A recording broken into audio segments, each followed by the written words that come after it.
हमारे साथ मौजूद है, लेकिन एक वो जरा शामिल कर लेते हैं। तहरीक इंसाफ की दफा 144 के निफाज के खिलाफ दरख्वास्त पर समात हुई है। निगरा हुकूमत ने दफा 144 वापस ले ली है। एडवोकेट जनरल का मुकालमा सामने आया है। दफा 144 का निफाज एक दिन के लिए था। एडवोकेट जनरल पंजाब का कहना था। अब्दुल रहमान हमारे नुमाइंदे हमारे साथ मौजूद हैं, जरा तफसील उनसे जान लेते हैं। अब्दुल बताइए।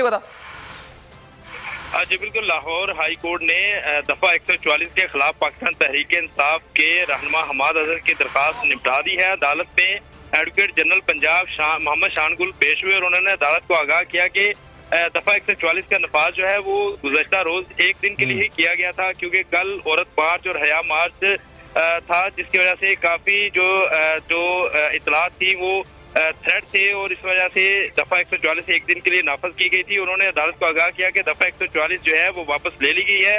दरख्वास्त गुजार हमाद अजहर के वकला जफर इकबाल मंगन और सिकंदर सुल्तान राजा ने अदालत को बताया कि ये दफा 144 का नफाज बुनियादी हकूक की खबरजी है। इलेक्शन शेड्यूल आने के बाद जो है रैलियों पर किसी सूरत और जो जलसे जुलूस करने पर पाबंदी नहीं की जा सकती, जिस पर अदालत की जानिब से एडवोकेट जनरल पंजाब को कहा गया है कि वो अपने तहरीरी जो जवाब है वो अदालत के रूबरू अब्दुल रहमान सारी सूरत